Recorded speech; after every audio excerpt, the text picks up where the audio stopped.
வணக்கம். தமிழ்ல என்ன இருக்குன்னு கேட்கிறாரு. இவர் கன்னடர், அப்ப அதுல இருக்கா? இவர் தெலுங்கு அதுல இருக்கா? இவர் மராட்டியர் அதுல இருக்கா? இவர் குஜராத்தி அதுல இருக்கா? இது மலையாளத்துல இருக்கா? தமிழ்ல மட்டும்தான் இல்லையா? என்ன இல்ல தமிழ்? என்ன இல்ல தமிழ்ல? தமிழர்கள்னா அன்னையும் பிதாவும் முன்னறி தெய்வம் தானே சொல்லியிருக்கு. அம்மா அப்பாவை யாரெல்லாம் வணங்குறானோ அவன் தான் தமிழன். இவங்க சொல்ற இஸ்லாமியர்களும் கிறிஸ்தவர்களும் அவ்வளவு வரமாட்டாங்க. அந்த மதம் ஏத்துக்காது. ஒரே கடவுள், அந்த கடவுள் மட்டும்தான் வணங்கணும் அப்படின்னு. அப்படி இருக்கும்போது அவங்க எப்படி தமிழனை ஏத்துக்குவாங்க? இவன் வணக்கங்கிற என் மதத்துக்கு எதிரானது, நாங்க வணக்கம் சொல்ல மாட்டோம், வாழ்க்கை தான் சொல்லுவோம் அப்படிங்க. அதெல்லாம் கேட்க துப்பு இல்ல. மதம் மாத்தி தமிழ் பேரை பிடிக்கிட்டு கண்ணு முன்னாடியே நடக்கு. இன்னைக்கு 2 கோடி பேர் சிறுபான்மை இருக்காங்கன்னா அந்த 2 கோடி பேர் தமிழ்லயே பேர் இருக்கு. அவனும் தமிழன் தானே.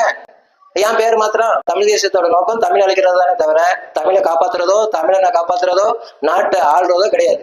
இவன் நோக்கம் தமிழனை இளைஞர்கள் கொண்டாங்களா அதே மாதிரி உசுப்பேத்தி கொண்டுட்டு பேசாம போயிடுவான். இவ்வளவுதான். அதனால தமிழ் தேசியத்தை யாரும் நம்பாதீங்க. மத மாற்றம் தேசிய அபாயம்னு ஏன் சொல்றாங்க? மத மாற்றம் தான் எல்லாத்துக்குமே காரணம். மத மாற்றம் மட்டும்தான். அதை எதுக்க சொல்லுங்க? அதெல்லாம் இருக்க மாட்டான். ஒரு கையில் வாழும் ஒரு கையில் குரானும் ஏந்தி நாங்க இன்னைக்கு புறப்பட்டோம்னு சொன்னா நாளைக்கு இந்த நாடு இஸ்லாமிய நாடா இருக்கும். சொல்லும் போது எங்க போனா அதுக்கு ஏதாவது பதில் சொன்னாங்களா?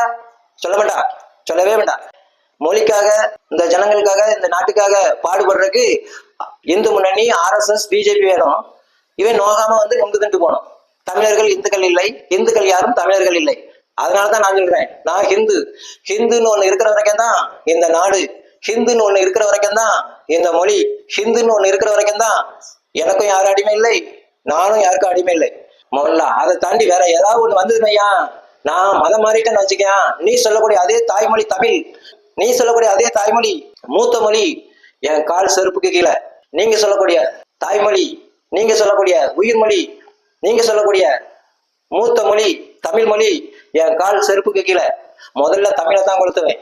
இந்த நாடு பாகிஸ்தான் நாடு ஆயிட்டு இருந்தாங்களாம். மத மாற்றத்தால அதிகமாகி இந்த நாடு பாகிஸ்தான் ஆயிட்டு இருந்தாங்களாம். தமிழ் வாழக்கிறியா?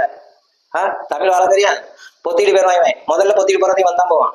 அப்படி இந்த நாடு பாகிஸ்தான் ஆயிட்டுன்னா இங்க தமிழ் எல்லாம் கொடுத்துதான் செய்வான். அதுல முதல் நானா தான் இருப்பேன். அதையும் தமிழ் தேசியம் ஞாபகம் வச்சுக்க. நான் மதம் மாறமா இருக்கிற வரைக்கும் தான் தாய்மொழி தமிழ், உயிர் மொழி தமிழ், மூச்சு மொழி தமிழ் என் தாயை விட புனிதமானது. நான் மதம் மாறிட்டேன்னு வச்சுக்க, நீ சொல்லக்கூடிய அதே தமிழ் தாய்மொழி தமிழ் என் காலுக்கு செருப்புக்கும் கீழே. நான் மறுபடியும் ஏன் சொல்றேன்னா நீ புரிஞ்சுக்கணுங்கிறதுக்காக தான்.